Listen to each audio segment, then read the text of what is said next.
नमस्कार सगळ्यांना. रुची foods bye Priya या माझ्या चॅनलवर मी तुमच्या सगळ्या जणींचं स्वागत करते. मी प्रिया. तर आजचा आपला विषय आहे की क्लाउड किचन कसं सुरू करायचं आणि खूप जणींचे मला प्रश्न होते की तुम्हाला ऑर्डर कशा मिळतात? तुम्ही Swiggy, Zomatoवरती आहे का?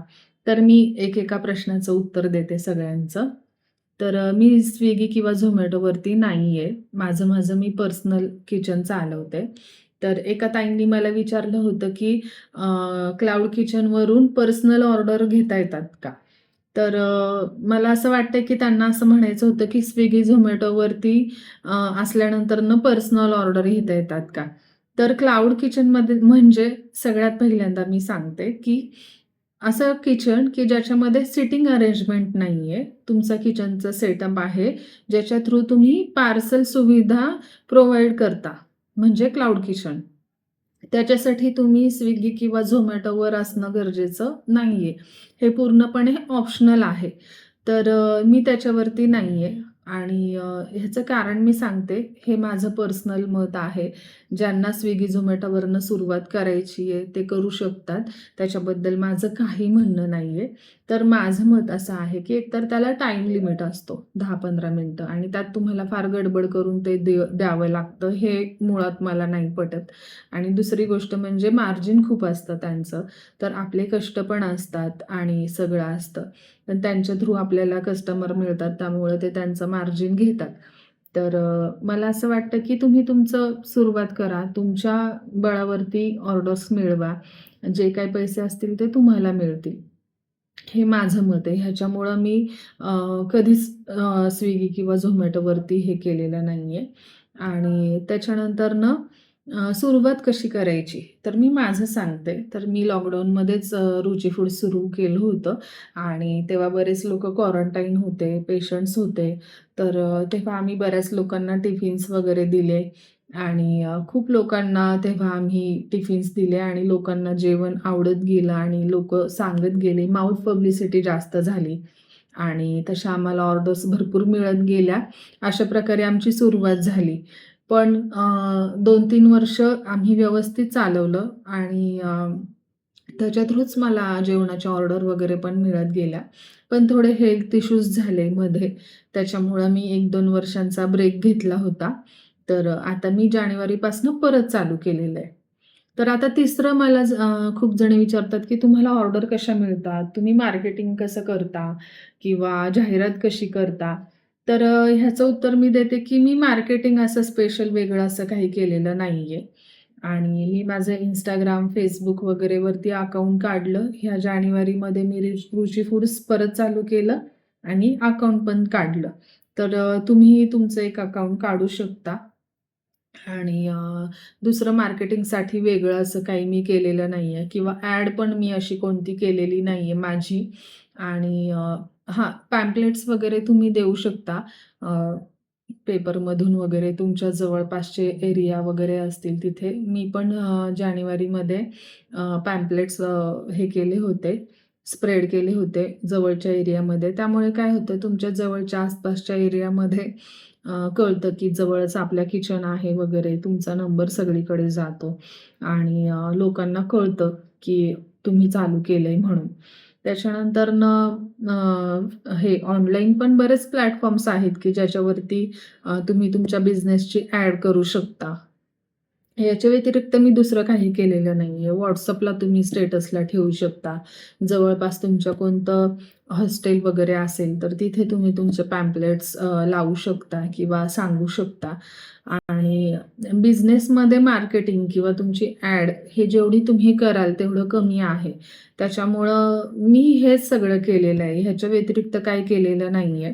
आणि दुसरी गोष्ट म्हणजे माउथ पब्लिसिटी पण जास्त होते, की तुमची क्वालिटी कशी आहे, टेस्ट कशी आहे. माझ्या बाबतीत पण तेच झालंय. बऱ्यापैकी लोकांना आवडलं, मग त्यांनी दुसऱ्यांना सजेस्ट केलं, मग त्यांनी त्यांच्या थ्रू घेतलं. अशा प्रकारे माझी ग्रोथ होत गेली आणि म्हणजे मागे जेवढी होती तेवढी आता नाहीये, पण ॲट सुरुवात झालेली आहे. तर मला हेच सांगायचंय, की थोडा पेशन्स ठेवा. तुम्ही सुरू केल्यानंतर न ऑर्डर लगेच मिळतील असं नाही आहे. पण मिळतील. थोडं कन्सिस्टन्सी ठेवा. व्हिडिओज वगैरे पोस्ट करण्यामध्ये तुमचं अकाउंट एक थोडं बिझी राहिलं पाहिजे. आणि दुसरं म्हणजे ऑर्डर्स मिळण्यासाठी थोडासा पेशन्स ठेवावा लागेल. ह्या 2 गोष्टी केल्यानंतर ना तुम्ही ग्रो करू शकता. आणि तुम्हाला फूड लायसन्स काढावं लागेल सगळ्यात सुरुवातीला. आणि त्याच्यानंतर तुम्ही तुमच्या जेवणाच्या ऑर्डर्स वगैरे घेऊ शकता. याच्यानंतर एक येतं की काही पॉझिटिव्ह गोष्टी मी सांगते, की क्लाउड किचनमध्ये कसं होतं ह्या बिझनेसमध्ये तुम्हाला जास्त इन्व्हेस्टमेंटची गरज नाही लागत. काही जर म्हणजे आता समजा तुम्हाला दुसरा सेटअप कुठे टाकायचा आहे, कुठलाही बिझनेस असेल तर तुम्हाला शॉप येतं, रेंट येतं, त्याच्यानंतर लागणारं सामान, इक्विपमेंट्स वगैरे सगळं, हे सगळी इन्व्हेस्टमेंट ती तुमची वाचते थोडक्यात. कारण तुमचा एक किचनचा सेटअप ठरलेला असतो, तुमच्या रोजच्या हाताखालचं किचन असतं, हे सगळं असतं. आणि त्याच्यानंतर दुसरं मला असं सांगायचं आहे, की खूप बायकांना असं वाटतं, की माझ्या हाताला चव आहे आणि लोकांना माझं जेवण आवडतं, तर मी चालू करते. तर असं करू नका, लगेच चालू करू नका. तुम्हाला म्हणजे मी डिमोटिवेट नाही करत आहे. पण मला एक सांगायचं आहे, की हाताला चव असणं वेगळं, आवड असणं वेगळं आणि एक किचन सांभाळणं वेगळं.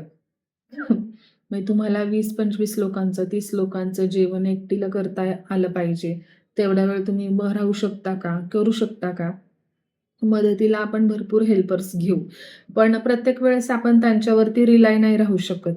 आणि असं होतं बरेचदा, की एखादी ऑर्डर येते आणि मावशी कामावर येत नाहीत आणि तुम्ही त्यांच्यावर रिलाय राहिलात, असं नाही होऊ शकत. तर तुम्हाला स्वतःलाच उभं राहावं लागतं. तर हे सगळं तुम्ही करू शकताय का? तर हे सगळं होत असेल तर मग तुम्ही चालू करा. म्हणजे फक्त 1-2 गोष्टी आहेत, की चव आहे आणि मग चालू केलं, तर असं करू नका. कारण सुरुवातीला ठीक आहे, पण लोकांना आवडत गेलं, बिझनेस वाढत गेला, तर नंतर मग प्रॉब्लेम होतात. आपल्याला सवय नसते आणि मग प्रॉब्लेम्स होतात हळू-हळू. त्याच्यामुळं थोडीशी सुरुवातीला सवय करा. म्हणजे तुम्ही जर तुमच्या डोक्यामध्ये आहे, तुम्हाला चालू करायचंय, तर लगेचच चालू करण्यापेक्षा एक थोडंसं 1-6 महिन्यांचा वेळ घ्या स्वतःला आणि तुमची तशी तयारी करा. थोडंसं परफेक्शन आणा सगळ्या गोष्टी म्हणजे रेसिपीजमध्ये वगैरे. कारण क्लाउड किचनमध्ये आपण म्हणजे काही नियम आपले ठरवले पाहिजे. जसं माझं आहे, की मी कोणतीच टेस्टिंग पावडर वापरत नाही. मी कोणताच कलर वापरत नाही. लोकांच्या हेल्थबद्दल जास्त म्हणजे जे आपण खाऊ शकतो तेच आपण दुसऱ्यांना द्यायला पाहिजे आणि स्वच्छता असायला पाहिजे. तर हॉटेल्समध्ये वगैरे कसं ते सर्रास टेस्टिंग पावडर, अजिनोमोटो वापरतात. त्याच्यामुळे सगळ्या हॉटेलमध्ये बऱ्यापैकी सेम टेस्ट असते. थोडाफार 19-20 फरक असतो. तसा आपल्याकडे प्लस पॉइंट नसतो. आपल्या टेस्टवरतीच लोकं घेतात. तर ती नॅचरली आपल्याला आणायची असते. त्याच्यामुळं ते आपल्याला ते परफेक्शन आणायला पाहिजे. तर ह्या सगळ्या गोष्टींचा थोडासा अभ्यास करा आणि मग नंतर आणि हे जर सगळं तुम्हाला येत असेल व्यवस्थित, तर तुम्ही मग सुरू करू शकता. सुरू करा, फूड लायसन्स काढा, तुमचं थोडं बिझनेसची ॲड करा, पॅम्पलेट्स वगैरे हे करून WhatsAppला ठेवा. जिथे कुठे कोणाला तुम्ही सांगू शकता त्यांना त्यांना सांगा. तर ही झाली सुरुवात. याच्यानंतरनं पण बऱ्याच गोष्टी आहेत, की याच्यापुढे खरं तर खरा प्रवास सुरू होतो, की मॅनेज कसं करायचं क्लाउड किचन किंवा टाईम मॅनेजमेंट वगैरे अशा बऱ्याच गोष्टी येतात पुढे. तर हे सगळं आपण पुढच्या व्हिडिओमध्ये बघूयात. ही सीरीज आपण कंटिन्यू करणार आहे. तर पुढच्या सीरीजमध्ये आपण बघणार आहे, की मॅनेजमेंट कसं करायचं क्लाउड किचनचं, टाईम मॅनेजमेंट कसं करायचं आणि आता ह्या व्हिडिओमध्ये मला वाटतं, की मी बऱ्यापैकी माहिती दिलेली आहे. पण अजून तुमचे काही प्रश्न असतील, सजेशन्स पण असतील किंवा अजून काही तुम्हाला विचारायचं असेल, तर तुम्ही मला नक्की कमेंट करून विचारू शकता. धन्यवाद. भेटूया पुढच्या व्हिडिओमध्ये.